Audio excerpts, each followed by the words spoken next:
Bienvenidos hermanos, feliz y bendecidos, nos sentimos en pleno, nos sentimos plenos. Les damos la más cordial bienvenida al repaso de la lección y queremos en esta mañana, pues les mandamos un fuerte abrazo, más aparte conmigo ya saben que siempre hacemos esa dinámica de los abrazos. Si tú tienes a tu familia, si tú tienes a tu esposo, a tu esposa, a tus hijos, a tu abuelita, a tu suegra, a quien tengas a un lado, por favor, dale un abrazo, que sienta ese cariño, ese calor, ese cariño de hermanos, de esposo, de esposa. Infúndele aliento, infúndele amor, infúndele ternura y mucha alegría también, porque ese es nuestro Dios. Eso es lo que quiere Dios de nosotros, ¿verdad? Que traspasemos ese amor que Él nos tiene también. Entonces, en este sábado, pues vamos al repaso de la lección en este trimestre que tan importante que es el estudio de la Biblia en nuestras vidas. Hay que reflexionar, hay que también pues vivirla, ¿verdad? Experimentar la palabra de Dios. Eso es lo más importante, hacerla viva en nuestra vida, en nuestro ser, en nuestro comportamiento, para que pueda ser realmente una transformación en nuestras vidas. Después de toda esta dinámica, pues vamos a hacer una pequeña oración. ¿Sí? Inclinamos nuestro rostro. Señor Padre Santo, Padre bendito, venimos ante ti en este día, dándote las gracias, sintiéndonos agradecidos por un día más de vida, Señor, por un sábado más de repaso, de estudio de tu santa palabra, Señor. Te pedimos que nos infundas tu Santo Espíritu para que podamos ser bendecidos y podamos entender y que tu palabra pueda ser clarificada, sembrada en nuestros corazones y en nuestras mentes. Te pido, Señor, por cada uno de nuestros hermanos que está aquí presente y por los que no estén también, Señor, si tienen alguna carencia o alguna petición, te la ponemos en tus santas manos, Padre Santo. Tú sabes lo que nos hace falta a cada uno de nosotros en nuestras vidas en estos momentos. Ayúdanos a sentir paz, tranquilidad, fe y confianza. Gracias, Padre, por tu santa palabra que nos has dejado. En el nombre de Cristo Jesús. Amén. Yay.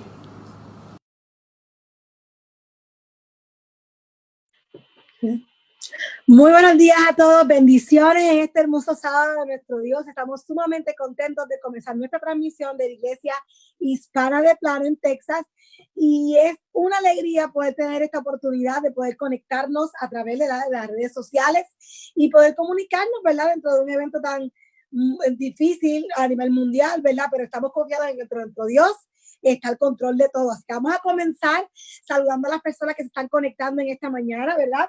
Tenemos a Josh, tempranito Josh, Mariné, Benjamín, bendiciones, ¿verdad? Desde acá los extrañamos muchísimo, espero que todo esté bien con su barriguita. Así que, Guille, saludos a Carlos, a mis niños que los extraño muchísimo, ¿verdad? A Julieta con Joel, saludamos a Víctor, a Martita y a Jaime también, ¿verdad? A Andrés, te vi ayer en el club pequeño, pero saluditos otra vez. Magali con Isaac, saludos, bendiciones a sus hijos también. También saludamos a Pleites, a Doris, a Diana, que están ahora mismo en su casa también viendo la transmisión.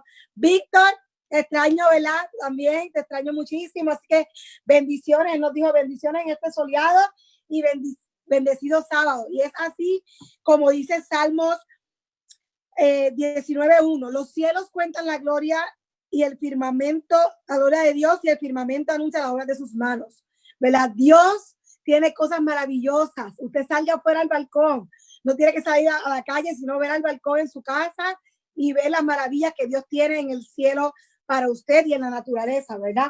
Saludos, Jorge, saludos, Joana, desde acá también. Así que bendiciones. Sigan conectándose, sigan compartiendo la página de Plano para que la bendición no sea solo para usted, que podamos tener todos la bendición en esta mañana, ¿verdad?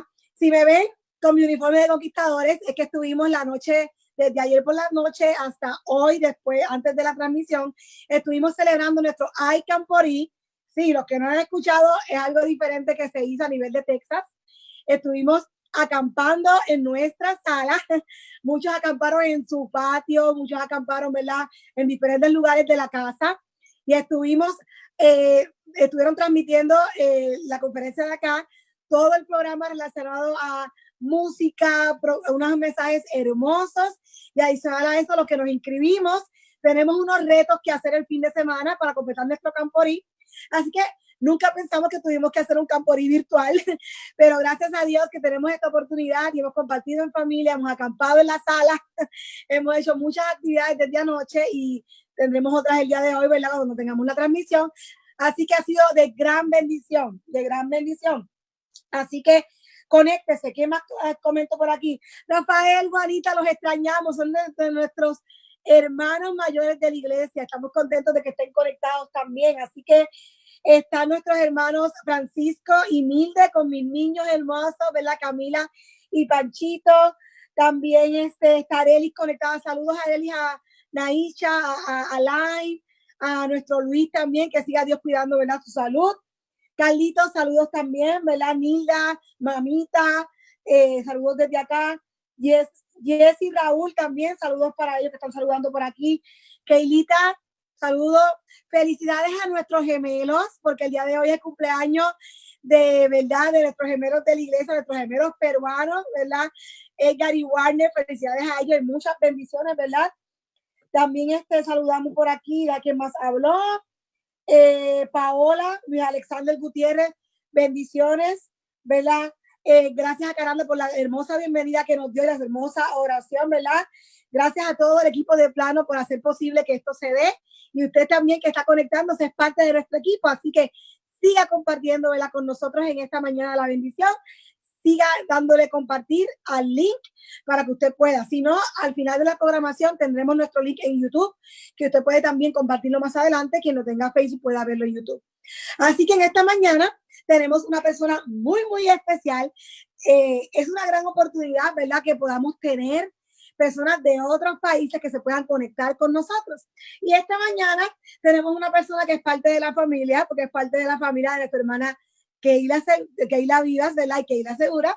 Así que tenemos a nuestro pastor Efraín Choque. Buenas, pastor, ¿cómo está?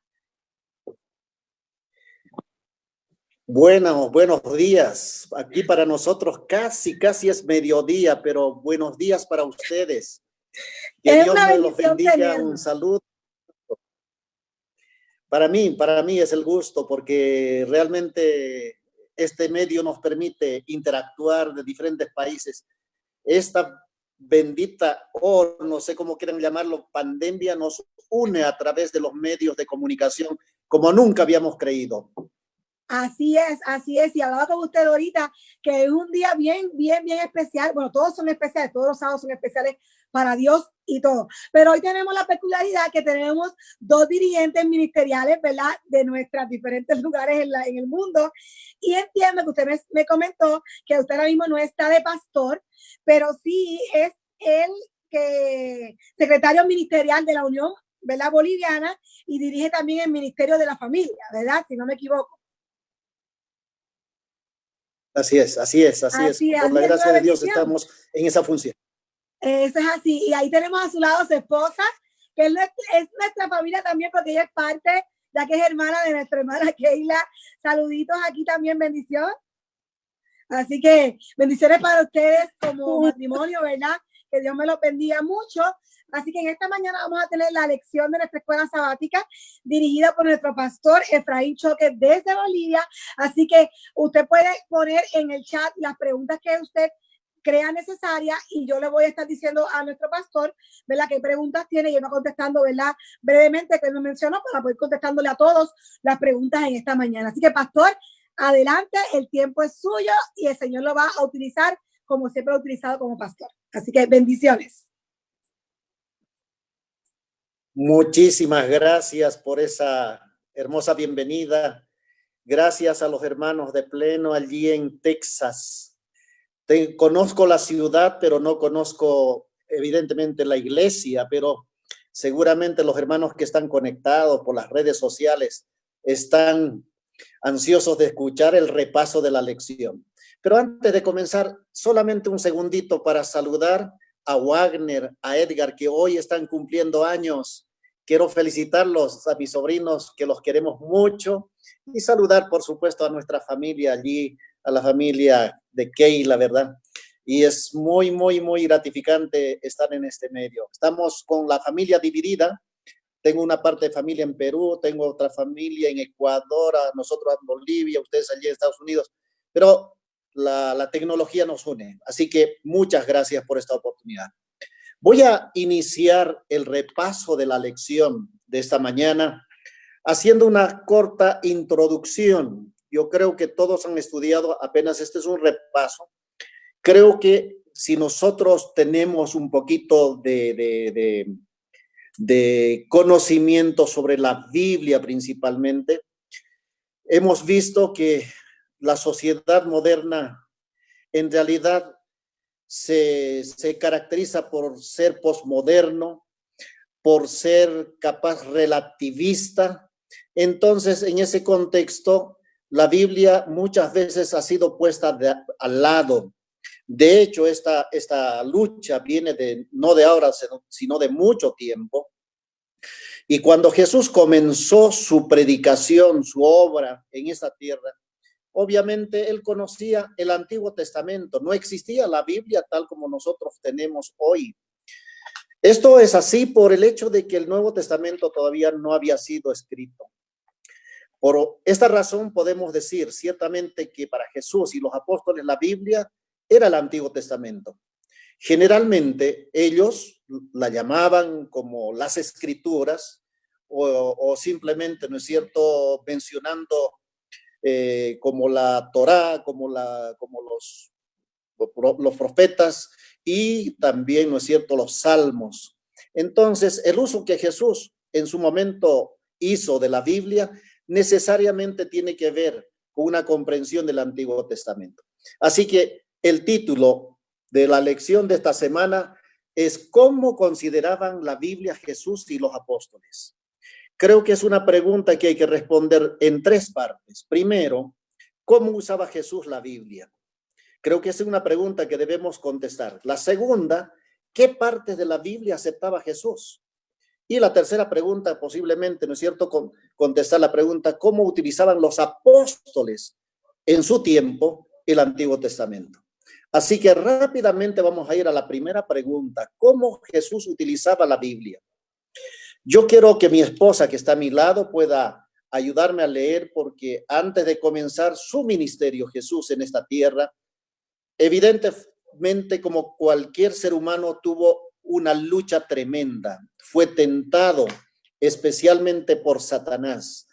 Y a cada una de esas tentaciones Jesús respondió de una manera particular. No respondió con razonamientos humanos, no respondió con filosofías, él respondió con la palabra. Pero leamos qué dice San Mateo capítulo 4, versículo 4 o 3 y 4 me parece, allí para que nosotros podamos comprender. La lectura dice así. Vino a él el tentador y le dijo, si eres hijo de Dios, di que estas piedras se conviertan en pan. Él respondió y dijo, escrito está, no solo de pan vivirá el hombre, sino de toda palabra que sale de la boca de Dios. Interesante la respuesta principalmente. Aquí hay una frasecita que deberíamos considerar. Escrito está. Esta frase de dos palabras no está en pasado ni está en futuro. Esta frasecita está en presente, como confrontando de lo que Jesús quería responder. Por ejemplo, cuando en la primera tentación vino a través del apetito, ¿no? Jesús dice, escrito está, no solo de pan vivirá el hombre. ¿Qué está haciendo? Está haciendo una lectura, capaz una memorización del texto bíblico de Deuteronomio capítulo 8, versículo 3. Interesante que cada una de las tentaciones es respondida de la misma manera. Por ejemplo, en el siguiente texto dice, Jesús le dijo, escrito está, no tentarás al Señor tu Dios. De la misma manera está utilizando Deuteronomio capítulo 6, versículo 16. no tentaréis a Jehová vuestro Dios. En la tercera tentación, de la misma manera, utiliza Deuteronomio 10:20 para responder a la tercera tentación. Y le dijo, todo esto te daré si postrado me adorares. Al ser tentado por el poder, Jesús utiliza otra vez la palabra escrito está. ¿Qué nos enseña esto? Que Jesús, o para Jesús, la Biblia era la máxima autoridad. Ese es el primer punto que debemos colocar en el corazón de todos. Es la máxima autoridad y el fundamento más seguro de la fe. Jesús nunca utilizó palabras filosóficas, sino se basó en el Antiguo Testamento como para darle poder a mensaje escrito. Ahora, no solamente eso, además de usar como palabra poderosa, es decir, como autoridad, tenemos también a Jesús utilizando la Biblia como norma de vida. En el texto de San Mateo capítulo 5, 17, hay un pasaje muy interesante que vamos a explicar enseguida. Creo que hay preguntas, vamos allí. Alguien preguntó, ¿Satanás y Jesús usaban la Biblia? ¿Cuál era la diferencia? Oh, es una buena pregunta. ¿Cuál era la diferencia? Solamente Satanás utilizaba para tentar, es decir, para provocar. La Biblia no, jamás se usa para maldades. Sabemos que Satanás siempre tiene una mentalidad de dañar a las personas y más aún enfrentar al Hijo de Dios, ¿no? Usaba la palabra solamente con esa intención. En cambio, Jesús utilizaba para respaldar que las cosas que estaba diciendo lo estaba usando mal, fuera de contexto, fuera de la norma común. Entonces, la diferencia es que Jesús utiliza como palabra autorizada de Dios, en cambio, Satanás utiliza simplemente para tentación. ¿Tenemos alguna otra pregunta? Vamos, continuamos entonces. Entonces, yo quiero leer ahora la otra pregunta. ¿Cómo usaba Jesús la palabra? En el libro de San Mateo, capítulo 5, versículo 17, tenemos la siguiente cita bíblica. No penséis que he venido para abrogar la ley a los profetas. No he venido para abrogar, sino para cumplir. Interesante. En este pasaje, Jesús entendía las Escrituras como la norma de vida por la cual debemos regir nuestra vida. Cuando decía, no he venido para abrogar, él está diciendo que él ha venido más bien a entender o a hacer entender mejor el contenido de la palabra, a explicar de la forma que sea más plausible para nosotros. Creo que es importante saber que estaba dando nuevas instrucciones, no estaba dando nuevas instrucciones, sino estaba aclarando, estaba dándole el verdadero sentido a lo que ya estaba escrito por Moisés y los profetas. Ese punto muy importante porque al ser interrogado sobre la norma más importante, Dios en su forma de hablar a través de la Biblia, Jesús recurre otra vez al Antiguo Testamento para mencionar algunos puntos que tienen que ver con esto. Así que en realidad el Nuevo Testamento es una ampliación. En el Nuevo Testamento Jesús explica, está cumpliendo el Antiguo Testamento a la luz de la vida, su ministerio en esta tierra. Por lo tanto, aquí también podemos ver algunas cosas muy, muy importantes, lecciones objetivas para nosotros. Jesús jamás cambió, ni siquiera una J ni una tilde. La tilde para nosotros es más común, pero la J es una palabra en el lenguaje griego, es la palabra, una minúscula de un acento, una diéresis, una comilla, ¿no? Ni eso va a pasar de la ley. Entonces, Jesús jamás cambió, aceptó la totalidad, pero como una palabra normativa que pueda normar nuestra vida, nuestra conducta, nuestras acciones, porque quien lee la palabra de Dios siempre va a cambiar y va a practicar lo que dice la palabra del Señor. Tenemos preguntas, vamos. Primero, saluditos desde Edgar lo saludó. Edgar le mandó un saludito a sus tíos. La pregunta que tenemos es, en nuestros días, ¿cuál de los dos testamentos debemos usar más?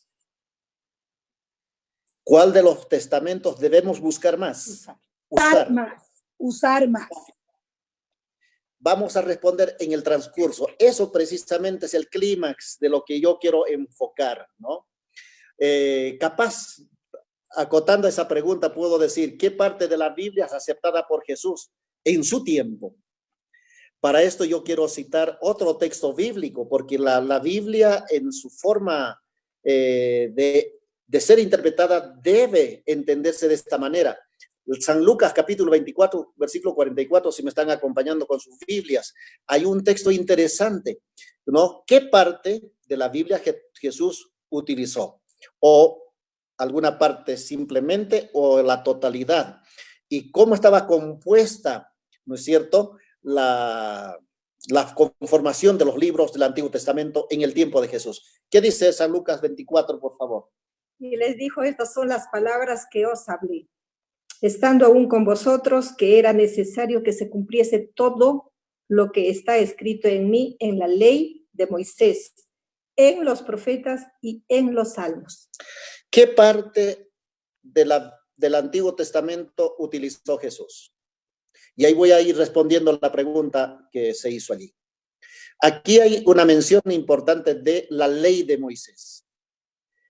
Está también los profetas y también están los salmos. En realidad, en el tiempo de Jesús, la Biblia hebrea, es decir, el Antiguo Testamento, tenía esta estructura. Estaba dividida en 3 partes. La ley de Moisés conformaba Génesis, Éxodo, Levítico, Números y Deuteronomio, lo que hoy nosotros conocemos como el Pentateuco, 5 libros de la Biblia. La segunda sección estaba compuesta por los profetas. Obviamente allí aparecen Josué, Jueces, Samuel, Reyes, Isaías, Jeremías, etcétera. Allí, y los 12 profetas menores, que eran los libros proféticos, los que habían escrito los profetas. Y había los libros de los salmos, lo que hoy conocemos como los libros poéticos o históricos, donde aparecen Salmo, Proverbios, Job, Cantares, Lamentaciones, Eclesiastés, etcétera, ¿no? Estaba agrupado en estas 3 partes. Y Jesús, en el versículo que hemos leído, dice, está escrito acerca de mí, en la ley de Moisés, en los profetas y en los salmos. ¿Qué nos está diciendo este texto?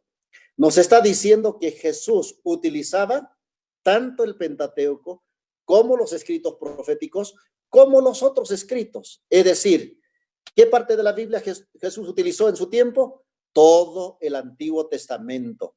Para Jesús, todas las escrituras son inspiradas, son autoritativas y son normativas para la vida.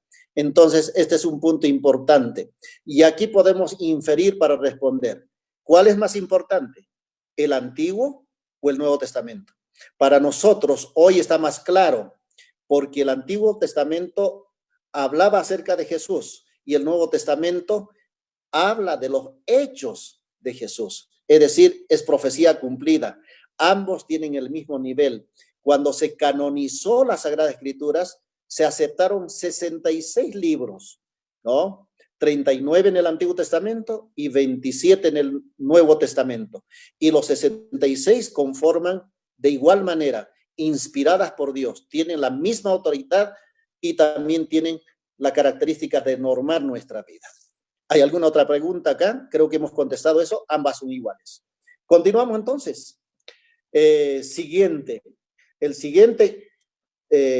tópico sería, ¿qué parte de la Biblia aceptaba Jesús como historia? Aquí es interesante leer un texto bíblico que está en Lucas capítulo 4, versículo 27. Este texto nos dice que además de aceptar la Biblia como la palabra de Dios, Jesús da una base doctrinal, una norma autorizada, pero también Jesús la considera como un libro histórico, toda la Biblia. Veamos lo que dice el texto. Muchos leprosos habían en Israel en el tiempo del profeta Eliseo, pero ninguno de ellos fue limpiado, sino Naamán el sirio. Bueno, esta es una cita del Antiguo Testamento, otra vez. Aquí Jesús lo que está haciendo es poner un ejemplo de los tiempos de Eliseo, que un leproso había en Israel y en tiempo de profeta Eliseo, y fue limpiado. Allí se menciona a Naamán. Ahora, déjenme decirles una cosa muy, muy básica. Jesús se refirió a sus personajes como personas reales. No es una historia ficticia, no es fábula, no es teoría. Para Jesús, las personas que estuvieron anotados o hicieron alguna cosa son personajes reales que vivieron en lugares reales y que se involucraron en hechos reales. Yo estaba recordando, solamente para terminar esta parte, miren, una cosa es leer la Biblia desde Estados Unidos o desde Bolivia o desde Sudamérica, ¿verdad? Pero otra cosa es leer la Biblia habiendo visitado la Tierra Santa. Por ejemplo, a mí me tocó visitar la Tierra Santa. Es una cosa impresionante. Tú lees el Nuevo Testamento y dices, Jesús caminó por estos lugares. Tú te pones en el Monte de las Olivas, por ejemplo, y miras la ciudad de Jerusalén, tanto la antigua como la moderna. Es impresionante. Entonces te acuerdas de aquellos escenarios cuando Jesús reunió a sus discípulos y desde ese lugar comenzó, ¿no es cierto?, a ascender al cielo. Es como visitar el Getsemaní, donde oró Jesús toda una noche. Es impresionante. Entonces, uno tiene otra forma de ver las cosas. Los lugares existen, son reales. Las personas existieron, son reales. Y Jesús, cuando relata hechos del Antiguo Testamento, él ve personas reales, lugares reales, hechos reales. Él jamás desconfió del Antiguo Testamento. Eso existió desde el principio. Por favor, la pregunta. Una persona nos hace la pregunta, si el canon bíblico tiene 66 libros, como usted mencionó, ¿por qué hay Biblias que tienen más de 66 libros? Evidentemente, para canonizar la Biblia, se han tenido que utilizar diversos criterios. Por ejemplo, en algunas Biblias usted va a encontrar más de 66 libros. Nosotros lo llamamos como libros deuterocanónicos, o fuera del canon, después del canon, o libros apócrifos, ¿verdad? No reunieron las condiciones. Muchos de los libros, por ejemplo, contradicen los hechos históricos de la Biblia. Una de las cosas, tienen objetivos más, qué sé yo, locales, pastorales, y algunos otros hechos más o criterios más para calificar como el canon.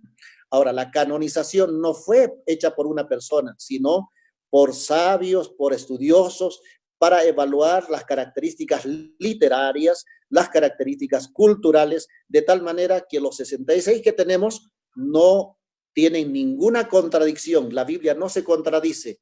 Es decir, un texto se explica también con otros textos de la totalidad de la Biblia. Es por eso que nosotros aceptamos, los cristianos, 66 libros.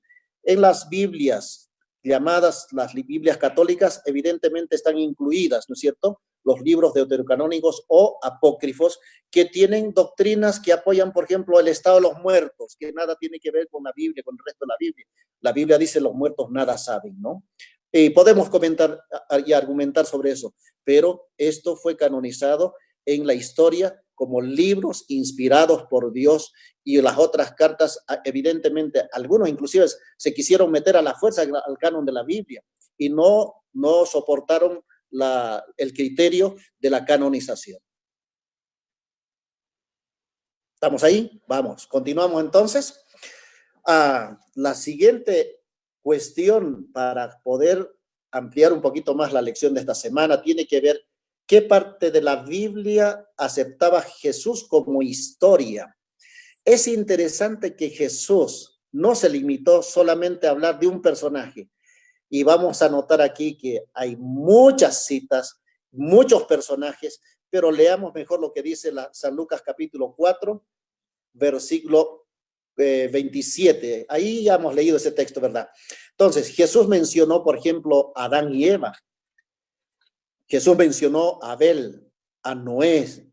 Él utilizó ejemplos como Sodoma y Gomorra, la mujer de Lot, David, Salomón, Elías, Eliseo, Jonás, Zacarías. Es decir, mencionó muchos otros lugares que son, como decía, hechos que realmente interesan para saber que Jesús nunca rechazó el Antiguo Testamento, aceptó la totalidad y mencionó personajes, lugares y hechos reales. Vamos, continuamos entonces, amigos. No sé si hay alguna otra pregunta, no duden de preguntar. Vamos a continuar entonces. ¿Cómo usaban los apóstoles la Biblia? Esta es la última pregunta capaz que vamos a contestar, ¿verdad? ¿Cómo utilizaban los apóstoles la Biblia? Entonces, vamos a leer lo que dice Romanos capítulo 9, versículo 17, por favor. Porque la Escritura dice a Faraón, para esto mismo te he levantado, para mostrar a ti en mi poder y para que mi nombre sea anunciado por toda la tierra. Muchas gracias. La lección de la semana nos muestra realmente que así como Jesús utilizó toda la Biblia como una Biblia que tiene autoridad, es normativa para la vida, pero además es un libro de historia, los apóstoles no podrían ser de otra manera. Ellos también nos refieren que utilizaban el Antiguo Testamento. Pablo, por ejemplo, personifica la Biblia como si fuese ella la que hablase a Faraón las palabras que Dios le dirigió. Aquí, por ejemplo, vemos, capaz en Gálatas también vemos, que Dios es identificado con la Escritura. Lo que la Escritura dice es la palabra de Dios. Ahora, San Pablo, recordarán ustedes un texto muy particular. Él dijo, toda la Escritura es, ¿qué cosa? Inspirada por Dios. Es inspirada por Dios, toda. Y Pablo no conocía solamente conocía el Antiguo Testamento y no el Nuevo Testamento. Entonces, para él, todo el Antiguo Testamento era inspirado. Para nosotros hoy está más claro, vuelvo a repetir, que toda la Escritura es inspirada por Dios y es útil para redarguir, para corregir, para instruir, etcétera, etcétera. Pregunta, por favor. ¿Cuál es el propósito principal de la existencia de la Biblia? Oh, eso es muy importante. A eso también quería llegar. Pienso que hay al menos, mi esposa estaba calculando allí 3 propósitos importantes, ¿no? Pero el propósito más importante es mostrarnos la salvación. La Biblia no es nada más que la historia de la salvación.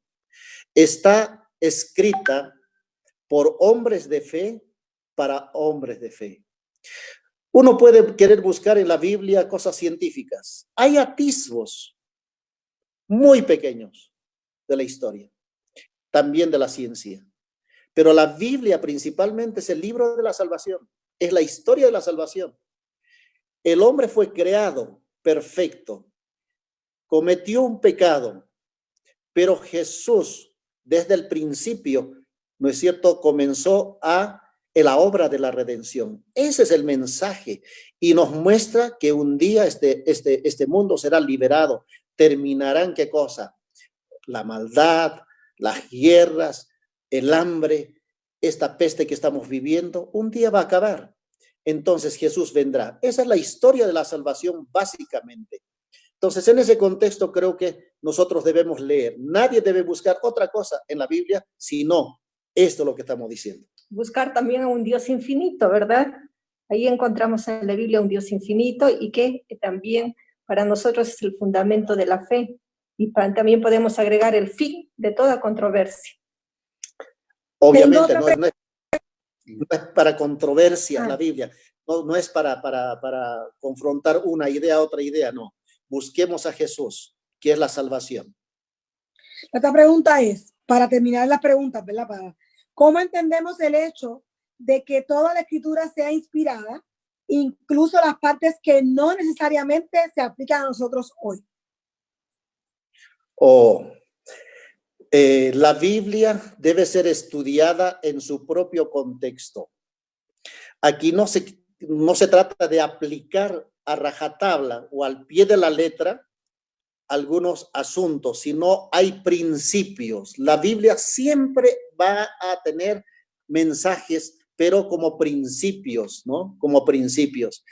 Ejemplo, si antes uno tenía que viajar, por ejemplo, en caballo, en carretas, hoy posiblemente no sería la idea, ¿no? El contexto es el que indica qué principio estamos estudiando. Es importante saber que la Biblia siempre tiene principios válidos para todos los tiempos. Yo quiero recordarle al hermano que preguntó el siguiente texto bíblico. Dice así en Isaías: sécase la hierba, marchítase la flor, pero la palabra de Dios nuestro permanece para siempre.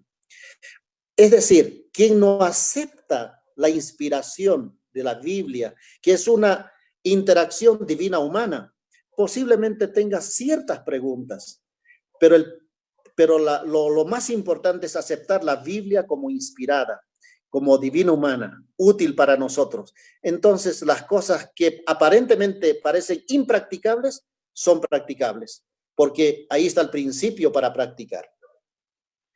¿Hay alguna otra pregunta más? Entonces, vamos a esta parte que es importante, ¿verdad? Los apóstoles, decía yo, utilizaron el Antiguo Testamento. Todos los autores del Nuevo Testamento usaron el Antiguo Testamento como palabra de Dios. Aceptaban las palabras de los profetas como palabra de Dios. Usaban las historias de David, la historia de Lot o la historia de Abraham como realidades útiles para nuestra enseñanza. Por tanto, nosotros podemos aprender que tanto Jesús como los apóstoles siempre utilizaron la Biblia. Creo que es hora de terminar. Para recapitular simplemente algunos puntos. La palabra de Dios, la Biblia, es autoridad normativa. No debemos dudar por eso. Yo tengo aquí mi Biblia y quiero reafirmar mi fidelidad a la Biblia. Este libro, no importa en la versión que tú tengas, es palabra de Dios. Este libro ha cambiado mi vida. Este libro ha cambiado muchas vidas y también puede cambiar tu vida. No la Biblia en sí misma, sino la Biblia por medio del Espíritu Santo. Yo quiero leer una cita para finalizar que dice así: la palabra de Dios incluye las escrituras del Antiguo como así las del Nuevo Testamento. El uno está completo, sí, perdón, ni el uno ni el otro está completo sin el otro. Cristo declaró que las verdades del Antiguo Testamento son tan valiosas como las del Nuevo. Cristo, tal como fue manifestado en los patriarcas, simbolizado en el servicio expiatorio, en el santuario, pintado en la ley, revelado por los profetas, constituye las riquezas del Antiguo Testamento. Cristo está escrito en cada versículo. Yo le voy a dar una tarea para que usted estudie mejor la Biblia. Y esta tarea es la siguiente. Lee cada capítulo de la Biblia, pero encuentra qué versículo está hablando de Jesús. Porque en cada capítulo encontramos la figura salvador de Jesús. Por eso la Biblia es tan importante. Quiero decirles que jamás dejen de estudiar. Ustedes sean estudiosos de la Biblia, principalmente en este tiempo, cuando estamos sufriendo esta pandemia, que la palabra nos dé fortaleza para subsistir aún peores cosas más que vendrán. Que Dios nos bendiga en esta mañana, agradecidos por la oportunidad y ojalá que haya servido de algo este repaso de la lección. Sigue estudiando la lección de la... Muy buen repaso. Gracias, Pastor Choque, ¿verdad? Gracias a nuestra hermana también, a esa hermosa familia que tenemos allá. Le mandamos muchas bendiciones desde acá, ¿verdad? Manténganse protegidos por allí, que sabemos que está la cosa difícil, pero el Señor está con nosotros. Así que confiando en que todo esto va a pasar. Así que gracias. Fue una gran discusión y de verdad que la Biblia es el mayor libro de todos. El mejor. Abrazo. Así que Dios me los bendiga y cuídense. Dios los bendiga. Continuamos saludando a nuestras personas que se han conectado. Nuestro cumpleañero se conectó. Saludos, Edgar. Bendiciones, ¿verdad? En tu cumpleaños, a ti, a tu hermano, ¿verdad? Saludos a Leticia, a nuestra esposa del pastor y el pastor Marsolier, que se conectaron también. A Esperanza Gómez, a Gloria Charlarca, a Eva Villanueva y a toda su familia Villanueva, saluditos desde acá, ¿verdad? A Chalío, a Salim, a Génesis. Saludamos a Doris, que se conectó también, a Paola, bueno, a todos los que se conectaron hasta ahora. Si no he mencionado alguno, pues disculpe que se me pasara. Saluditos a Carlos, a David y a Claudia, porque si no, te van a enojar conmigo. Carlos, te extrañamos también. Así que bendiciones. Qué hermoso saber que tenemos la palabra de nuestro Dios y que cada uno de sus versículos y sus capítulos traen, ¿verdad?, lo que es Jesús a través de la Biblia. Así que estudiemos la palabra de Dios. Estudiemos, ¿verdad?, todas las maravillosas cosas que tiene para nosotros, ¿verdad?, para nuestra actualidad. Así que bendiciones a todos. Vamos a continuar ahora, ¿verdad?, con dos partes bien importantes. Queremos que usted busque a sus niños, ¿verdad?, que Julieta busque a Joel, si Mari se conectó también, que busque entonces también a Madison, ¿verdad?, y a David, para que puedan tener la parte de los niños. Tenemos una hermosa historia en la mañana de hoy. Después tenemos las dos alabanzas que vamos a tener antes de comenzar nuestro culto divino. Saludos a Jorge también. Saluditos, Jorge. Dios te bendiga. Así que pendientes a lo que viene próximamente. Dios los cuide.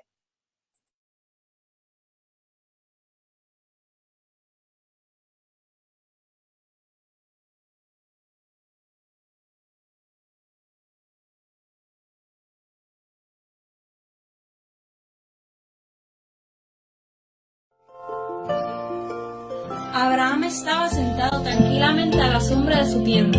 Hacía mucho calor, especialmente para un anciano como Abraham. Contemplaba los pastizales frente a él. De repente, vio que 3 hombres caminaban allá afuera. Hace demasiado calor como para que estén caminando allá afuera bajo el sol de mediodía.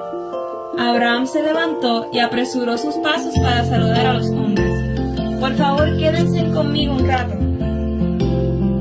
les dijo mientras se inclinaba ante ellos. Traeré un poco de agua para lavar sus pies empolvados. Descansen bajo la sombra de ese árbol mientras traigo algo para comer. Gracias, respondieron los hombres. Será bueno descansar. Abraham se apresuró a ir con Sara y le pidió que hiciera algo de pan. Luego les pidió a los sirvientes que prepararan algo de comida para sus visitas. Cuando la comida estuvo lista, Abraham mismo les sirvió. Se quedó cerca mientras los hombres comían. Uno de los hombres levantó la vista y miró a Abraham. Abraham hasta ese momento no los había reconocido, pero ese hombre era el Señor. ¿Dónde está tu esposa Sara?, preguntó el hombre. Está en la tienda, respondió Abraham. Entonces el hombre dijo a Abraham: regresaré por este mismo tiempo el próximo año. Para entonces tu esposa Sara tendrá un hijo propio. Sara escuchó al hombre y se rió. Ya tengo 90 años de edad, pensó para sí misma. Estoy muy anciana para tener un bebé. Entonces el Señor dijo a Abraham: ¿por qué se rió Sara? ¿Por qué dijo estoy muy anciana para tener un bebé? ¿Hay alguna cosa difícil para Dios? No. Yo regresaré contigo el próximo año, y Sara sostendrá en sus brazos a su propio bebé. Sara se puso la mano sobre la boca. ¿Cómo podía aquel hombre conocer sus pensamientos? Solo había una forma. Aquel hombre debía de ser el Señor, y lo que Dios prometió se hizo realidad. Sara tuvo un bebé varón, un bebecito propio. Cuando nació, Sara dijo a Abraham: lo quiero llamar Isaac, porque significa Él ríe. El Señor me ha hecho feliz. Yo quiero reír todo el tiempo, agregó ella con una hermosa sonrisa. Y cualquiera que escuche esta historia reirá conmigo. Soy demasiado mayor para tener un bebé, exclamó Sara. Pero el Señor me dio uno. Alabado sea el nombre del Señor. Y era verdad. El hombre tenía razón, nada es imposible para el Señor. Dios cumplió su promesa con Abraham y Sara y les dio un hijo para cuidar y darle mucho, mucho amor. ¿Saben? Hoy pueden ustedes estar seguros que Dios quiere que tanto tú como tu familia sean una familia feliz y muy unida. No olviden todas las promesas que Jesús tiene para ti y para los tuyos. Recuerda, así como lo hizo con Abraham y con Sara, también lo hará contigo y tu familia. No lo dudes. Nos vemos hasta la próxima. Que Dios te bendiga.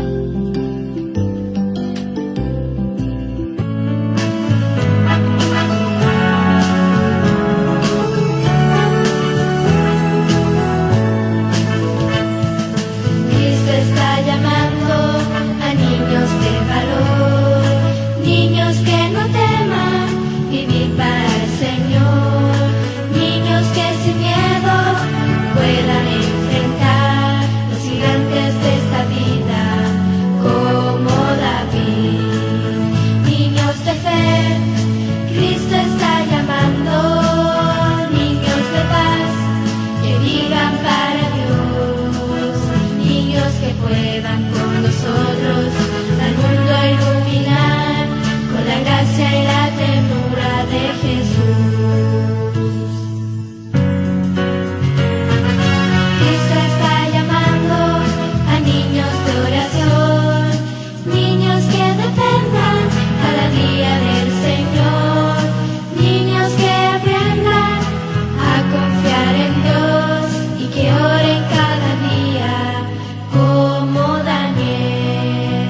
Niños de fe, Cristo está llamando, niños de paz que vivan para Dios, niños que puedan con nosotros al mundo iluminar con la gracia y la ternura de Jesús.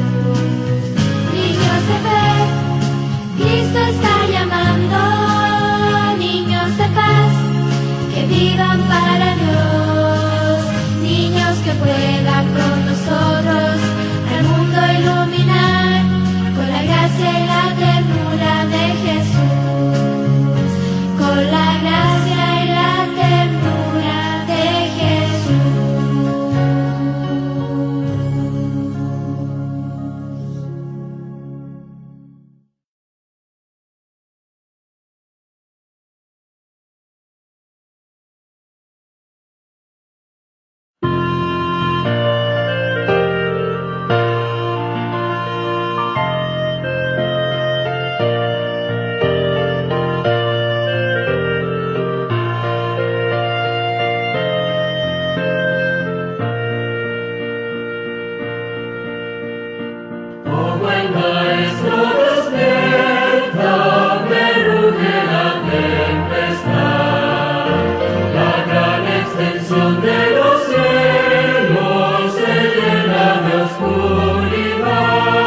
aguas el sol resplandecerá.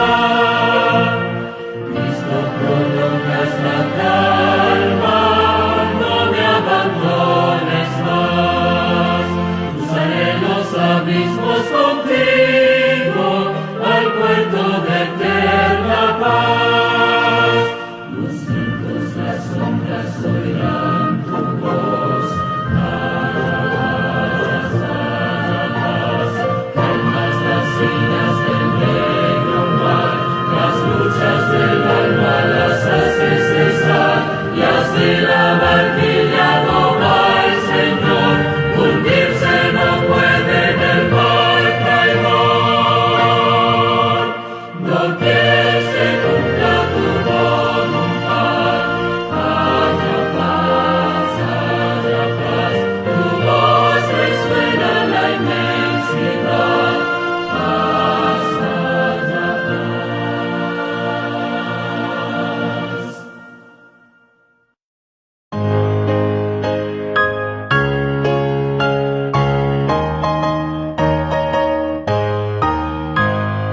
Todas las promesas del Señor Jesús son apoyo poderoso de mi fe.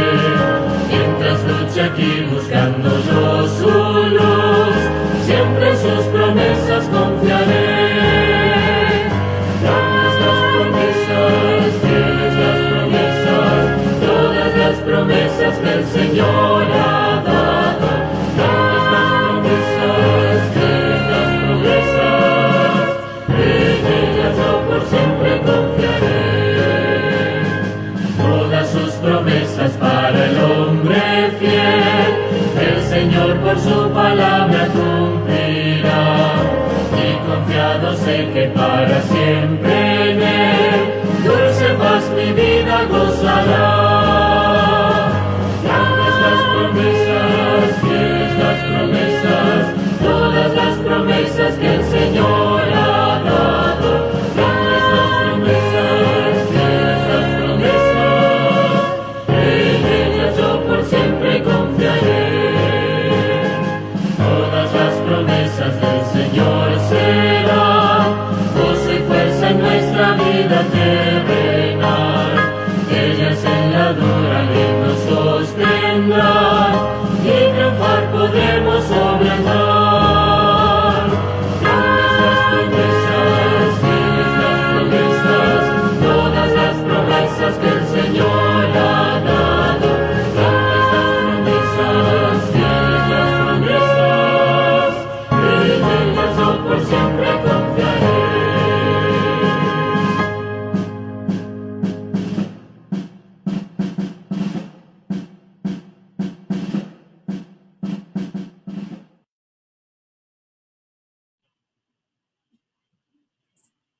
Todas las promesas del Señor. Sabemos que nuestro Dios, ¿verdad?, cumple lo que promete.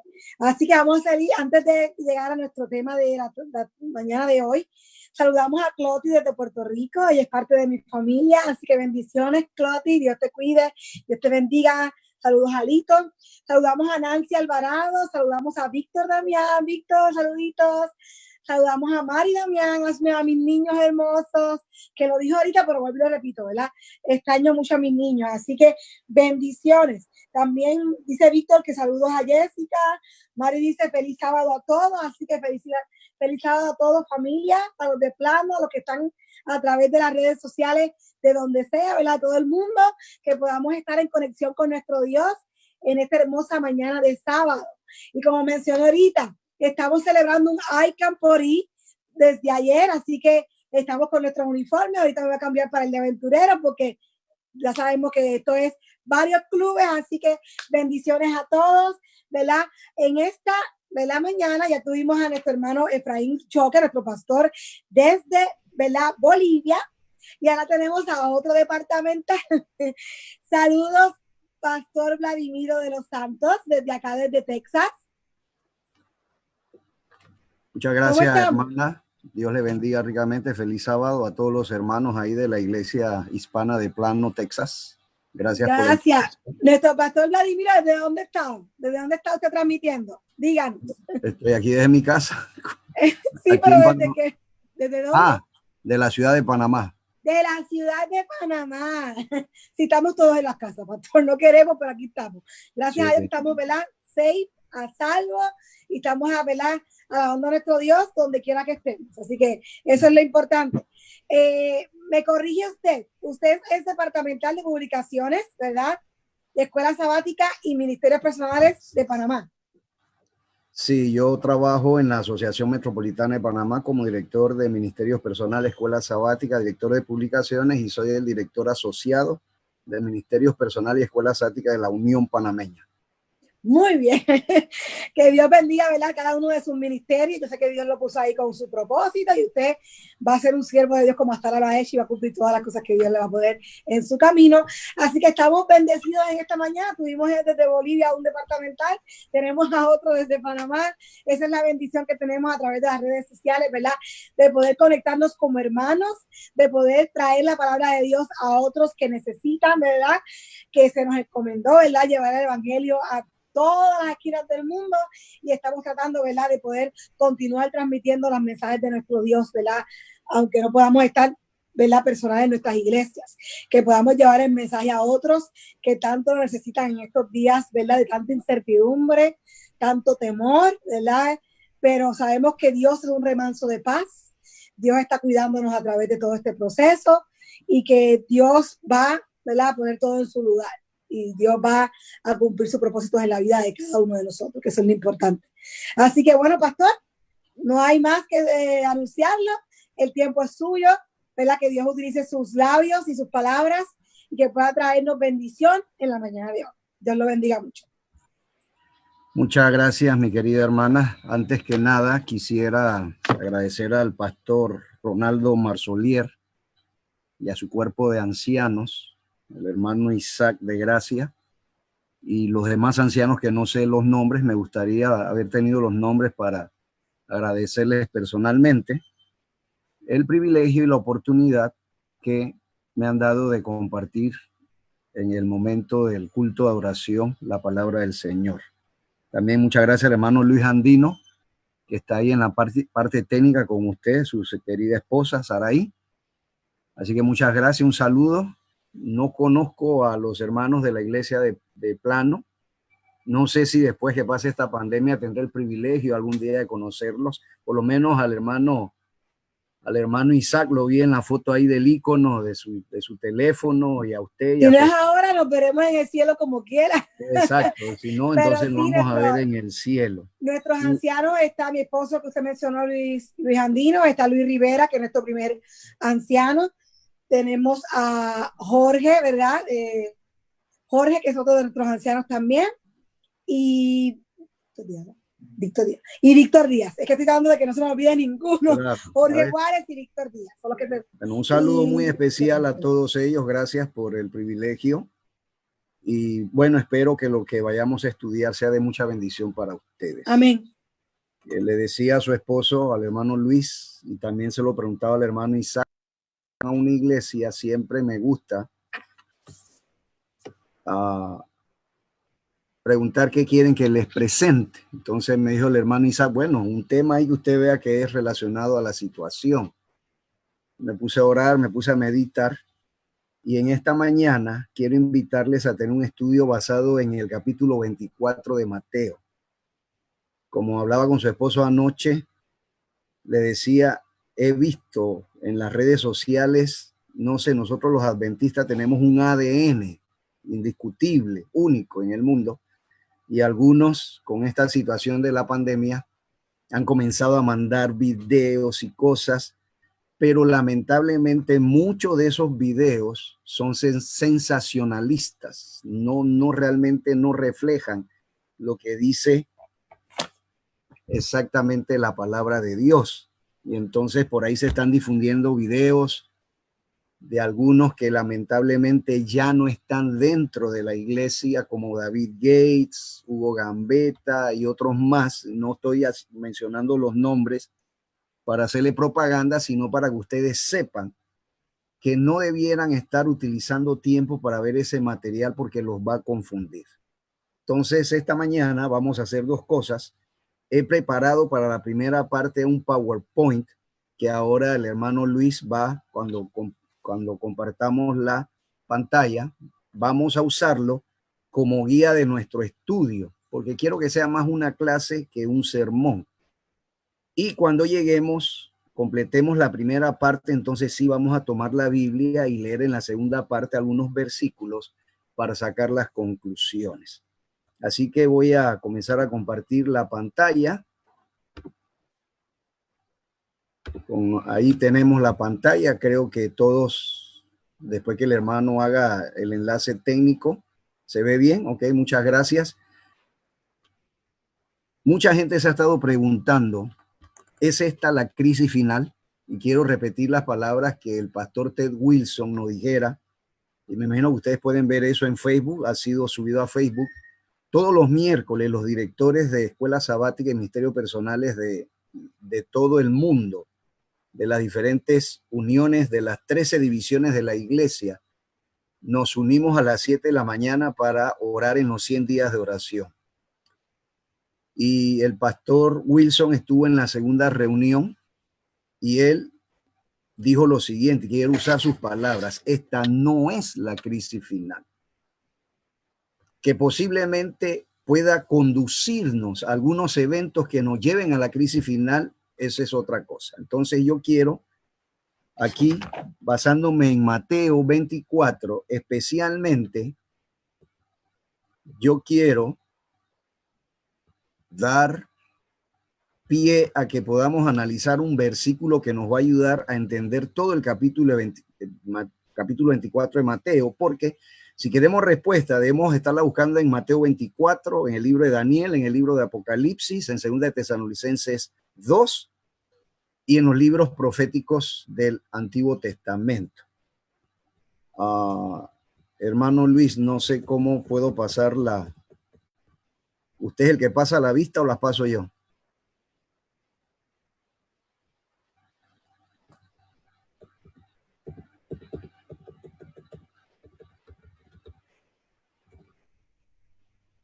Sí, pero no, mi computadora no quiere pasarlas, por eso le estaba preguntando. Sí, moviendo la flecha. Ahí. Sí, ahora sí, ya, se me puso un poquito ahí. Ok, el texto base que vamos a usar en esta mañana es el que leemos en San Mateo 24:34. De cierto os digo que no pasará esta generación hasta que todo esto acontezca. Este versículo es usado por los judíos y por los musulmanes para atacar a los cristianos o señalar a los cristianos, para no usar la palabra atacar en un contexto negativo, para señalar a los cristianos que su líder principal, Jesucristo, es un falso Mesías. Porque ellos dicen que Jesús enseñó que no iba a pasar su generación hasta que todo se cumpliese y él regresase por segunda vez a esta tierra. Entonces dicen que Jesús es un mentiroso, porque pasó la generación y las cosas no se cumplieron. Entonces hemos titulado este estudio, esta generación no pasará. ¿A qué se estaba refiriendo Cristo? Vamos a hacer un estudio en esta mañana de algunas palabras que Jesús usó en el idioma original para que ustedes puedan comprender, y en las vistas hemos preparado algunos diagramas al resumir las secciones para que ustedes puedan luego en su casa estudiarlo con mayor calma.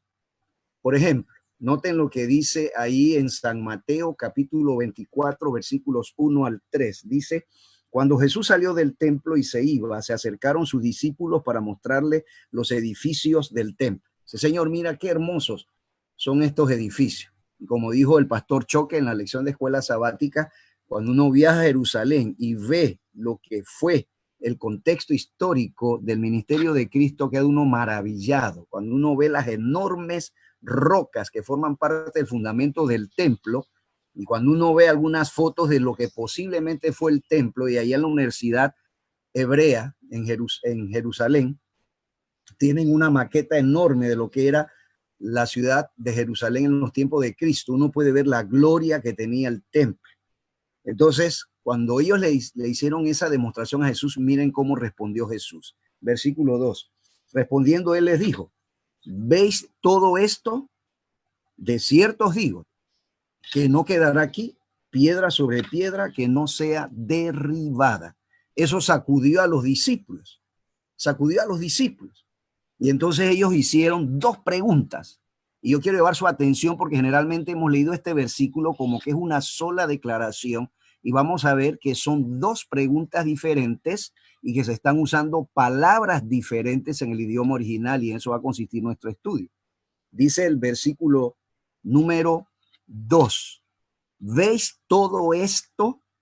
Ese adjetivo demostrativo que usa Cristo viene del griego tauta y significa estas cosas. ¿Y por qué estoy haciendo mención de eso? Porque ahora que veamos los tres primeros versículos, vamos a ver algunas palabras que quizás en ese momento los discípulos no se dieron cuenta del propósito de Cristo, pero cuando estudiamos estas declaraciones de Jesús, nos damos cuenta que Jesús nos está hablando de dos eventos en dos momentos históricos diferentes, que es la caída y la destrucción de Jerusalén y su segundo glorioso advenimiento. Y cuando habla de uno y habla del otro, lo hace puntual y específicamente de tal manera que no está hablando de ambos acontecimientos. Y hoy en la mañana vamos a aprender un poco más de hermenéutica, ya que estamos nosotros estudiando en la lección de escuela sabática cómo interpretar las escrituras. Así que no se olviden de esta palabrita, la vamos a estar viendo de ahora en adelante. Tauta, ¿ves estas cosas? Y entonces ellos se quedaron en silencio, salieron al monte de los olivos que está ahí enfrente de Jerusalén, y cuando llegaron al monte de los olivos, noten lo que dice el versículo 3. Dice, y estando él sentado en el monte de los olivos, los discípulos se le acercaron aparte diciendo, dinos, ¿cuándo serán estas cosas y qué señal habrá de tu venida y del fin del siglo? Noten que los discípulos hacen dos preguntas a Jesús. ¿Cuándo serán estas cosas? ¿Cuándo serán estas tautas? Tauta, que es en plural en griego.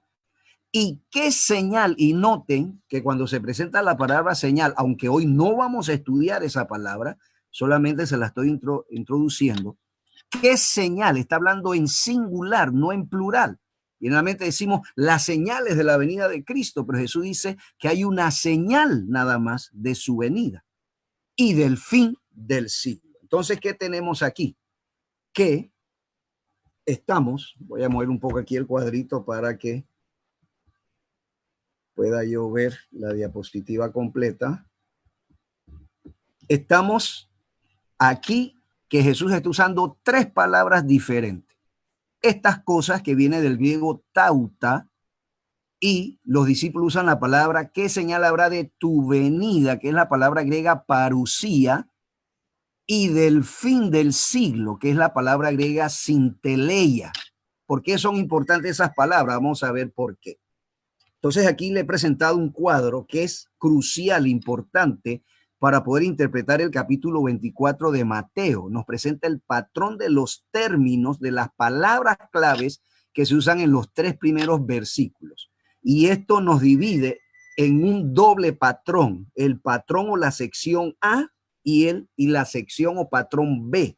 La sección A habla de la caída de Jerusalén y la sección B habla del fin del mundo, o sea, la segunda venida de Jesús. Cuando se habla de la caída de Jerusalén, se usa la palabra tauta. Por eso en el versículo 2 Jesús dijo, ¿veis estas cosas? Aunque en español dice esto, en el idioma original es, ¿veis estas cosas? Y entonces cuando hacen la pregunta a los discípulos, le dicen a Jesús, ¿cuándo sucederán estas cosas?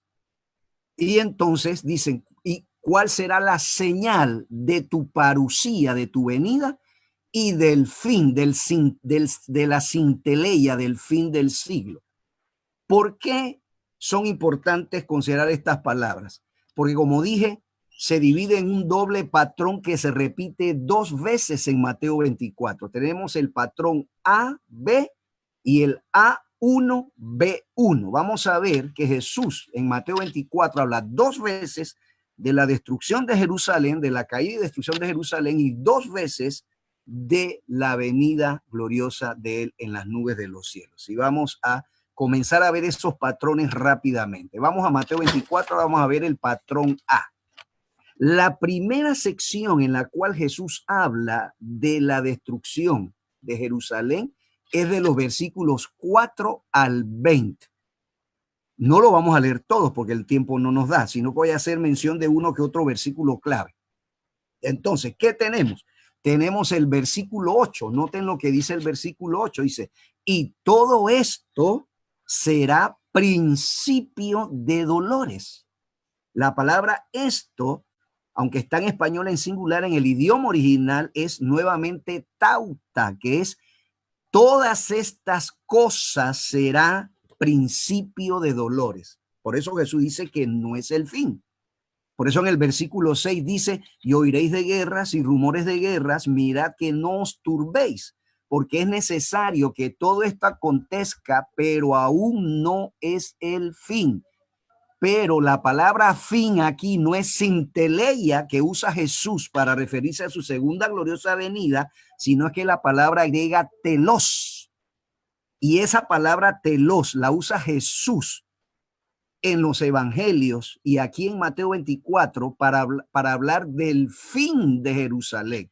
Nunca telos, como vamos a verlo ahora, aquí lo tenemos, telos nunca se usa para referirse a la segunda venida de Cristo. Y ahí hay algunos versículos modelos que yo le di, Mateo 10, 22, Mateo 26, 58, pero sinteleia sí se usa para referirse a la segunda venida de Cristo. Y usted lo puede comprobar en Mateo 13:39, 13:40, 13:49 y Mateo 28:20, el muy conocido versículo donde Jesús dice, estaré con ustedes hasta el fin, hasta el sinteleia de esta tierra. Note. Entonces, ¿qué tenemos? Tenemos entonces que en la sección de los versículos 4 a 20 se habla de Jerusalén, pero dice Jesús en los versículos 6 y 8 que ese es principio de dolores, no es el fin de Jerusalén. Luego, en la misma sección del versículo 9 al 12, Jesús cita una serie de eventos o señales que se darán antes de la destrucción de Jerusalén. Y en el versículo 13, noten lo que dice Jesús, mas el que perseverare hasta el fin, y la palabra que se usa es telos, no sinteleia. El que perseverare hasta el tiempo cuando se tendrá la caída y la destrucción de Jerusalén, ese será salvo. Así que Jesús se está refiriendo a las personas que viven en su tiempo. Note. Por eso, y aquí van algunos de ustedes a sorprenderse y van a decir, pastor, esto lo estoy escuchando. Si usted no ha estudiado esto anteriormente, usted me va a decir, pastor, esto lo estoy escuchando por primera vez. El muy usado versículo de Mateo 24:14, y será predicado este evangelio en todo el mundo, no es un texto, claro, no estoy diciendo que sea un pecado, un error no usarlo así, no estoy diciendo eso, pero dentro de unos minutos ustedes van a ver por qué voy a hacer esta declaración. Pero este texto lo hemos usado para la predicación actual del evangelio, pero cuando Jesús lo usa en Mateo 24, no lo está usando para predicarlo en nuestros días, sino en los días de su generación. Y dice, y será predicado y la palabra que usa Cristo para, el adjetivo demostrativo que usa Cristo para referirse al evangelio es el singular de tauta. Tauta es el plural y el singular es touto. Y será predicado touto evangelio del reino en todo el mundo para testimonio de todas las naciones. Y entonces vendrá no el sinteleia, que es de la venida de Cristo, sino el telos, el fin, la caída y el fin de la ciudad de Jerusalén. No sé si me estoy explicando claramente y no estoy confundiendo a algunos. Tenemos el tiempo siempre es el enemigo número uno y estoy tratando de avanzar para cumplir con el horario de la iglesia. Entonces, quiero leer dos citas de Elena G. de White que corroboran lo que yo acabo de decirles en este momento. La primera la encontramos en el Deseado de todas las gentes, página 582. Como ahora las editoras adventistas han renovado el lenguaje en los libros de Elena G. de White lo han actualizado. Puede ser que no corresponda a la página del libro que usted tiene en su biblioteca, pero lo puede buscar en el capítulo 69 que se llama En el Monte de las Olivas. Ahí ella está citando lo mismo y noten que ella lo aplica al fin, no de la segunda venida, sino al fin de Jerusalén. Noten lo que dice. Y oiréis de guerras y rumores de guerras, mirad que no os turbéis, porque es menester que todo esto acontezca, mas aún no es el fin. Es el texto que vimos. Antes de la destrucción de Jerusalén, los hombres contendían por la supremacía. Se mataban emperadores, se mataban también a los que se creían más cercanos al trono. Había guerras y rumores de guerra. Es menester, y ahora está citando las palabras de Jesús y ahora las aplica a Jerusalén. Es menester que todo esto acontezca, dijo Cristo, mas aún no es el fin. Y ella pone entre corchetes el fin de la nación judía como tal. Así que aquí está claramente que Elena G. de White está haciendo una correcta interpretación de las palabras de Jesús.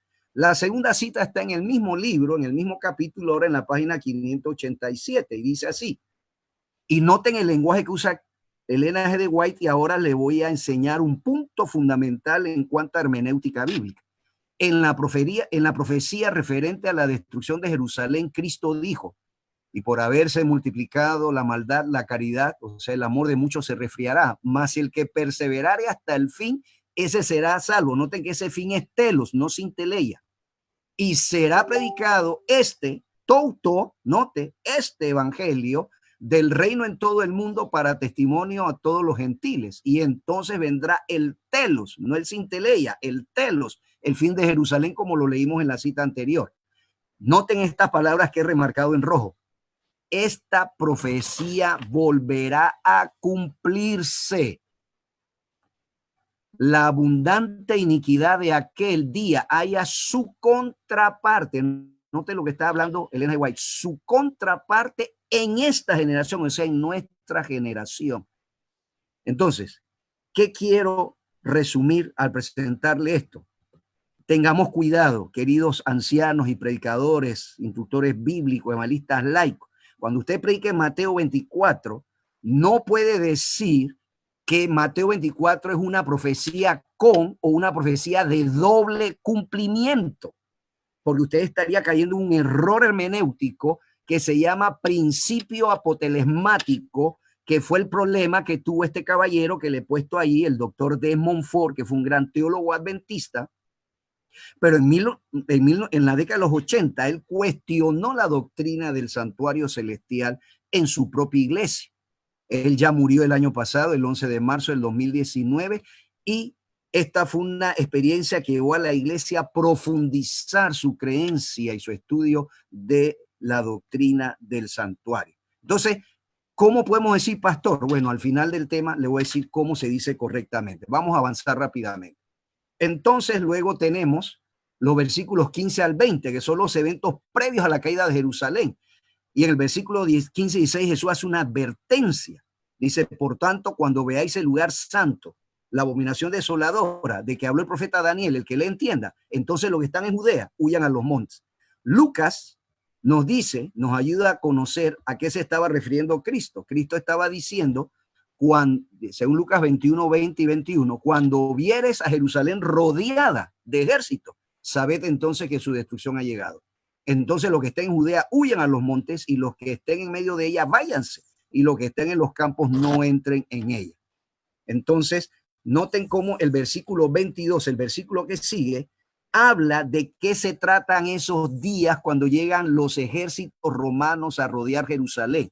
Dice, porque estos, y nuevamente encontramos no a Tauta, pero sí una palabra que es de la misma familia. Es como decir el pastor de los santos, su esposa, sus hijos, todos somos de los santos. Entonces, esta palabra, autai, es de la misma familia de Tauta. Así que cuando dice, porque estos son días de retribución para que se cumplan todas las cosas que están escritas, nos está diciendo Jesús en Lucas, como lo redacta Lucas, que él se está refiriendo a la caída de Jerusalén.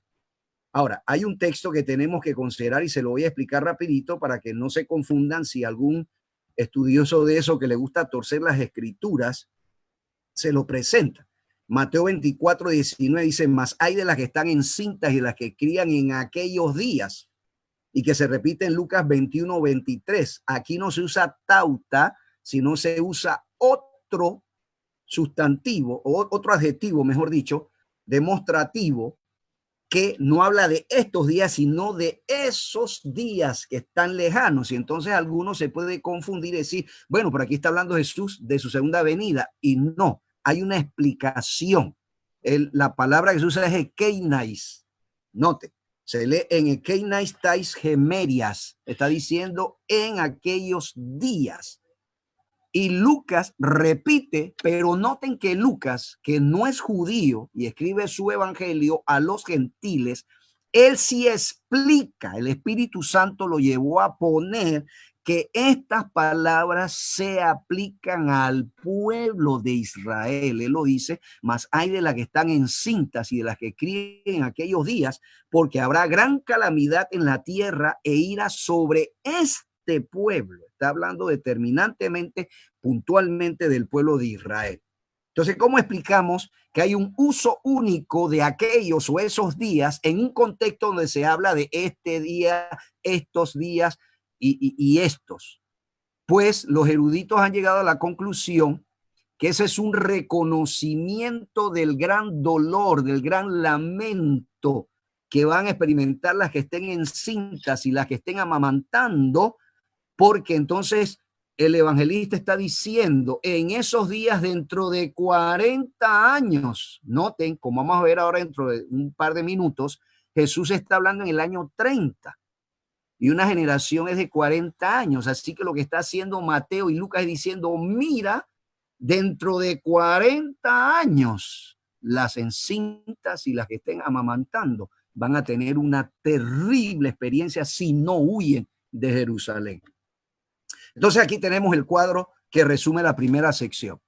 No se lo voy a explicar porque es lo que yo le acabo de presentar, así usted después se puede sentar y verlo con calma. Ahí están todos los versículos que he presentado. Vamos a la segunda sección, la sección B, que es la que habla de la venida de Cristo, versículos 21 al 31. ¿Y qué dice entonces esta sección? Primeramente, vemos el versículo 21. Porque habrá gran tribulación, cual no la ha habido desde el principio del mundo hasta ahora, ni la habrá. Tenemos que tener cuidado porque esta tribulación no es la misma de Apocalipsis 7:14. ¿Cuál es la gran diferencia?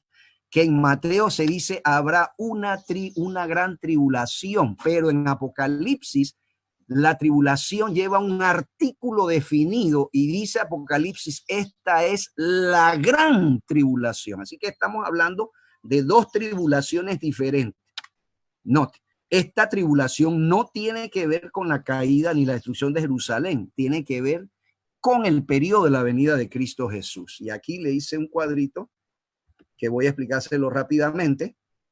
Dice el versículo 22, y si aquellos días no fuesen acortados, nadie sería salvo, porque por causa de los escogidos, ahora noten, ya no se usa tauta, sino que se usa ekeinas. Aquellos días, esos días tienen que ser acortados. Entonces, esto habla de la segunda venida de Cristo. Noten. Y noten que el versículo 19 de Mateo 24 usa la misma fórmula. Solo que vamos a ver que cuando Jesús usa esta fórmula, en unos momentos él pone el adjetivo después del sustantivo, como es el primer caso, hai, emerai, ekeinai, o sea, los días esos, y a veces pone el adjetivo antes del sustantivo, aquellos o esos días. Noten que en español parece lo mismo, pero en el idioma griego lo que está haciendo Jesús es que cuando él usa el adjetivo después del sustantivo, está hablando de su segundo glorioso advenimiento. Pero cuando él usa el adjetivo antes del sustantivo días, está hablando de la destrucción de Jerusalén. Noten, eso lo comentan muchos eruditos del griego koiné en sus libros. Entonces, ¿qué tenemos? Vamos entonces avanzando aquí a un punto fundamental y aquí vamos a ver, por eso es importante estudiar todo esto con Daniel. Le dije al principio Daniel, Apocalipsis, porque Lucas 21:23 dice, en aquellos días habrá gran calamidad en la tierra y ira sobre este pueblo. Y dijimos que este uso es para el fin de Jerusalén. Pero ¿qué pasa? El versículo 24 en Lucas hace la conexión o el cambio, porque dice, y caerán a filo de espada y serán llevados cautivos a todas las naciones y Jerusalén será hollada. Esta frase es como Daniel 8, que se presenta el cuerno pequeño, pero tiene las dos fases de la Roma pagana y la Roma papal. No se dice dónde comienza una ni otra, pero tiene las dos fases. Entonces aquí estamos encontrando lo mismo que Daniel 8, que están las dos fases. La Jerusalén en el Medio Oriente, que es destruida, pero luego que los judíos son repartidos, son ¿cómo se dice? Echados a las demás naciones en el mundo, entonces viene Jerusalén hollada por los gentiles hasta que los tiempos de los gentiles se cumplan. Entonces aquí la Jerusalén pasa a ser la Jerusalén terrenal a la Jerusalén mundial, que es la iglesia. ¿Y cómo sabemos que eso es así? Porque hay algunos enlaces lingüísticos con Daniel. Cuando tomamos Daniel 8:10 y Daniel 7:25 y la leemos en la versión griega que se llama la Septuaginta, los mismos verbos que usa el cuerno pequeño para decir que pisotea al santuario, pisotea al pueblo de Dios, pisotea la verdad de Dios y la olla, la hace pedazos, son los mismos verbos griegos que está usando Jesús aquí en Mateo y en Lucas. Entonces, tenemos versículos 23 al 26 para ir terminando esta sección, las señales antes de su venida. Jesús habla de falsos profetas, falsos cristos que hacen señales y prodigios. Y noten nuevamente en el versículo 29, ya lo vimos en el 21. En el 29 vuelve a usar la misma fórmula del adjetivo demostrativo que está después del sustantivo, haciéndonos ver que eso está hablando de la segunda venida de Cristo. Y entonces termina esta sección, versículos 30 y 31,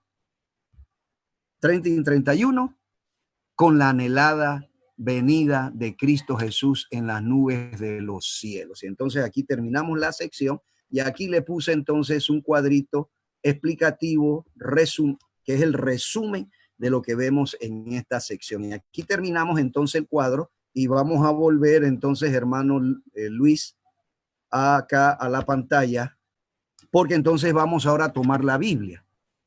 Entonces, estas son las dos primeras secciones, pero se vuelven a repetir. Y luego tenemos que del versículo 32 al 35, Jesús habla nuevamente de la destrucción de Jerusalén. Y entonces nos presenta la parábola de la higuera. ¿Y por qué es importante estos detalles lingüísticos de las palabras que se usan en el original griego? Porque ahora en el versículo 33 se vuelve a usar la palabra tauta. No la veíamos desde el versículo 8. Note. Y dice el versículo 33 de Mateo 24, así también vosotros cuando veáis todas estas cosas, todas estas tautas, noten, conoced que está cercano a las puertas. Está hablando de la destrucción de Jerusalén. Note. ¿Y cómo sabemos eso? Porque si vemos el contexto inmediato del capítulo anterior, capítulo 23, versículos 38 y 36, Jesús vuelve a hablar de estas cosas aplicadas al pueblo de Israel. Note lo que dice el versículo 38 de Mateo 23. Dice, he aquí vuestra casa os es dejada desierta, dice el 38. ¿Por qué la casa de Jerusalén se queda desierta? El versículo 36 da la razón. Dice el versículo 36.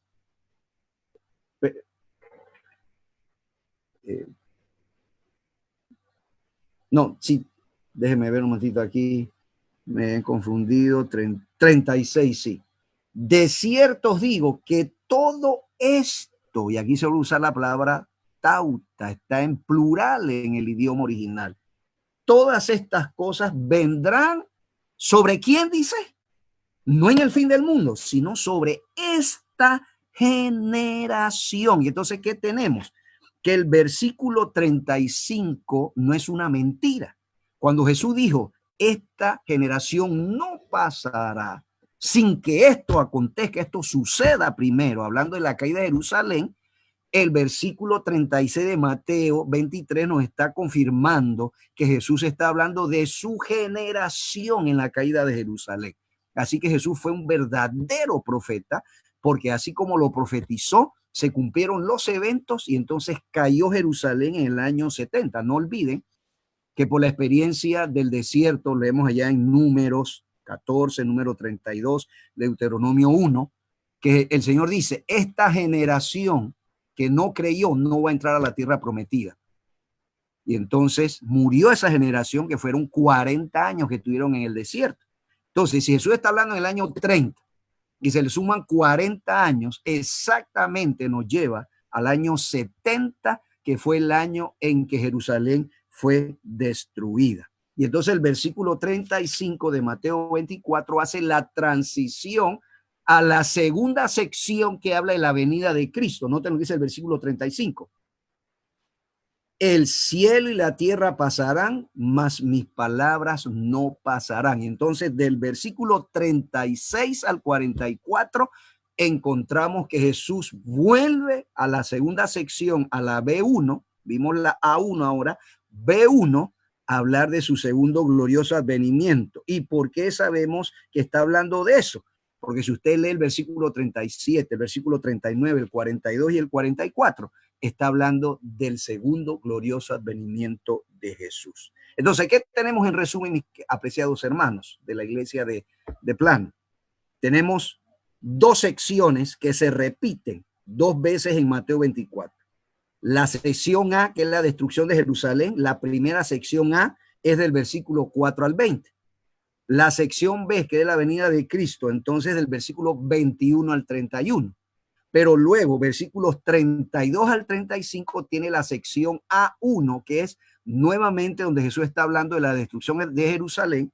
Y luego tenemos versículos 36 al 34, donde tenemos la sección B1, donde Jesús hace el cambio y habla de su segundo glorioso advenimiento.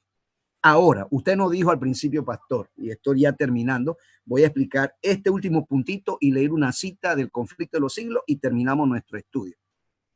Usted nos dijo, pastor, no es correcto decir que Mateo 24 es una profecía con doble cumplimiento, porque entonces caíamos en el error de Desmond Ford del principio apotelesmático. ¿Cómo entonces podemos entender que algunos versículos de la caída de Jerusalén, como lo vimos de Mateo 24:14, lo usamos para nuestra época? Sencillo, hermanos, porque cuando entonces vemos la estructura general de estas dos secciones, descubrimos que Jesús está presentando la caída y la destrucción de Jerusalén como un tipo de su segundo glorioso advenimiento.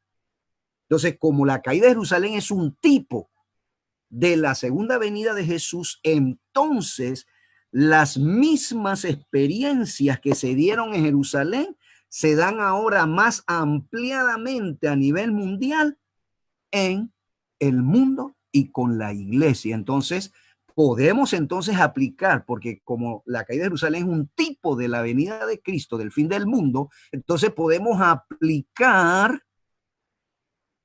Mateo 24:14 a la aplicación del evangelio, pero uniéndolo con Apocalipsis 7:14. Por ahí en la presentación se me pasó leer o enfatizar un poquito en la segunda cita, que eso es lo que explica la señora Guay, porque no leí la segunda parte por el tiempo, pero usted la puede leer. Entonces, ¿qué tenemos?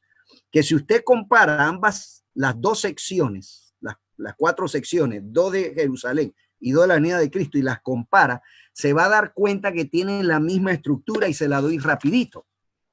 En la caída de Jerusalén, en el versículo 9, tenemos tribulación. En el versículo 5 tenemos falsos cristos. En el versículo 11 tenemos falsos profetas. Y en el versículo 6, 13 y 14 tenemos el fin, que es telos. Pero cuando tomamos la sección de la venida de Cristo, en el versículo 21 también tenemos gran tribulación, igual que en la de Jerusalén. En el versículo 24 tenemos también falsos cristos. En el versículo 24 también se habla de falsos profetas. Y en el versículo 3 se habla del fin, del sinteleia, que es la venida de Cristo Jesús. Así que, hermanos, he querido compartir. Yo sé, de repente usted me dice, pastor, usted corrió mucho y espero que alguien no se haya perdido en el estudio. Pastor, una persona nos preguntó, ¿verdad? ¿Cómo pues, podría explicarse esto en palabras sencillas, como un resumen en mis días, con mi vida? Ok. Lo que yo acabo de decir hace unos minutos previos. Mateo 24 se divide en dos partes. La caída de Jerusalén y la segunda venida de Cristo. Esas dos partes se repiten dos veces en el discurso de Jesús. Así que del versículo 4 al 20, Jesús está hablando de la caída de Jerusalén, no de la segunda venida. Y de los versículos 21 al 31, entonces sí está hablando de la segunda venida. Cuando termina el 31, Jesús retoma la temática y del versículo 32 al 35 está nuevamente hablando de la caída de Jerusalén y versículos 36 al 44 está hablando de la segunda venida. Con que usted sepa ese bosquejito, esos 4 puntos, más que suficiente, porque cuando usted lee los versículos y usted ve lo que yo he explicado de las palabras de telos y centeleia y tauta y ekeinos, usted ve clarito el asunto. Lo que pasa es que como hemos tenido el estudio así en el momento, quizás en el momento la persona no lo visualiza, pero yo le invito, ese ha sido mi objetivo. Yo no tengo la última palabra. Lo que he querido, mis objetivos han sido los siguientes. Número 1, mostrarles que esta no es la crisis final. ¿Que nos puede conducir a eventos que nos llevarán allá? Sí. ¿Cuánto tiempo va a pasar? No sé. Porque cuando uno lee en el conflicto de los siglos, que Jesús le dijo, cuando vieres los ejércitos rodear Jerusalén, salid. Pero el conflicto de los siglos no dice, y en la historia no dice, que en el año 66 llegaron los ejércitos a rodear Jerusalén. Y de repente, sin razón alguna, parece que el ejército recibió la noticia que alguien estaba allá en la frontera de Egipto atacando el imperio. Se fueron a pelear allá y se fueron los soldados. Entonces pasaron 4 años de gracia. Y en el año 70 volvieron los soldados, el ejército, y rodeó la ciudad y ahí sí fue destruida. Entonces, yo me pongo a pensar, la pandemia va a pasar. Claro, la vida no va a ser igual, van a cambiar muchas cosas. Pero mi pregunta es, ¿cuánto tiempo va a pasar? No sé. La Biblia no nos lo dice. En Jerusalén pasaron 4 años. Yo no sé si acá también pasarán 4 o 2 o 1 o meses o semanas, porque la señora White dice que los eventos del fin serán como rápido. Entonces, por eso digo, esta no es la crisis final, pero nos puede conducir allá. ¿Cuánto tiempo va a pasar? Yo no sé, porque no soy profeta y el Espíritu Santo no me lo ha revelado ni pretendo tampoco. Pero con este estudio, el segundo objetivo es motivarles a que vayan a sus Biblias y lean el conflicto de los siglos, el deseo de toda la gente que habla esto de la caída de Jerusalén. Y si usted lee esos 2 capítulos, el capítulo El destino del mundo predicho, que es uno de los primeros, déjeme ver aquí, si usted lee el primer capítulo del conflicto de los siglos y lee el capítulo 69 en el Monte de las Olivas, usted va a comprender lo que yo acabo de explicarle y compartirle en esta ocasión. Así que, bueno, el PowerPoint lo tiene, bueno, no sé si el hermano, su esposo tiene el PowerPoint, si al compartir la pantalla llega a tener el PowerPoint, si no, yo se lo voy a enviar por WhatsApp para que los hermanos o hermanas, familias que quieran tener el material, solo que denme una oportunidad. Como yo le dije ayer, comencé a hacer el PowerPoint y anoche me acosté ya muy tarde a las 2 de la mañana y no pude terminarlo. Permítame terminar la última parte para mandárselo completito, así que yo se lo estaré mandando dentro de un par de días para que entonces tengan el material y con calma lo puedan, sentados ahí en casa, estudiar y puedan ver el punto que hemos compartido. Muchas gracias, Dios les bendiga y espero que haya sido una bendición para cada uno de ustedes. No, gracias a usted, pastor, ¿verdad? Yo sé que a veces son términos un poquito complicados para muchos porque no estamos tan relacionados, pero es bueno que podamos entender una cosa y otra y poder profundizar. No son complicados realmente. No se sientan mal si de repente algún detallito no lo han captado, porque yo, aún siendo pastor, cuando yo por muchos años yo tenía esas preguntas, porque yo leí unos versículos, decía, pero esto habla de Jerusalén, pero lo aplicamos para la venida de Cristo y no entendía.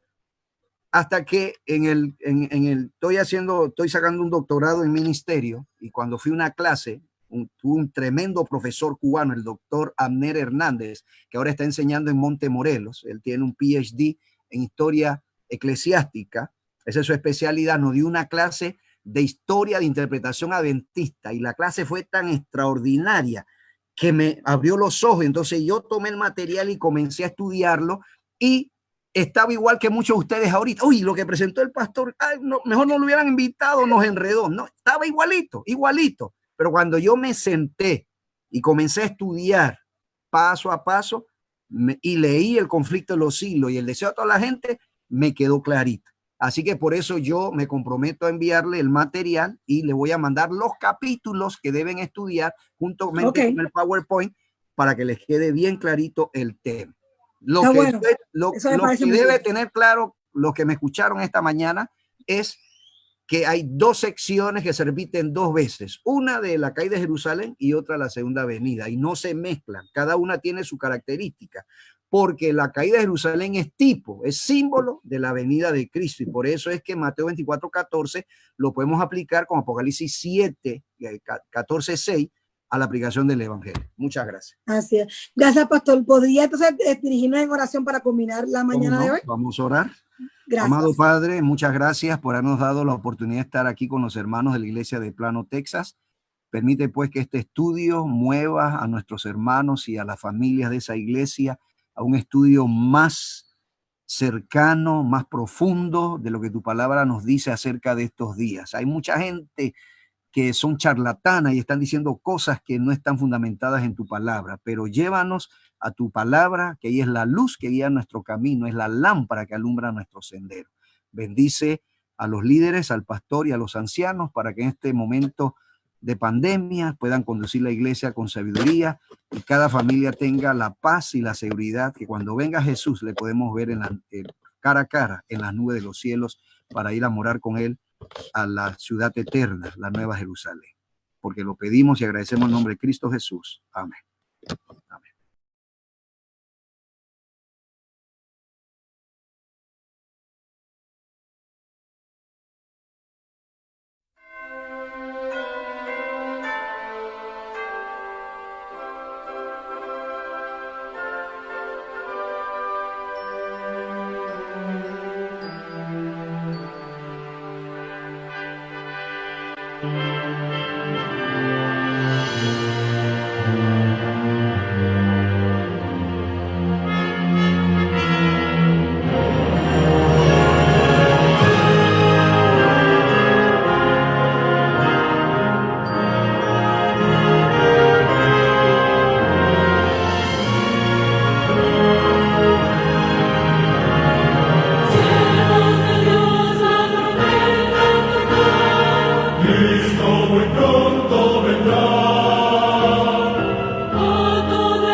Cristo muy pronto.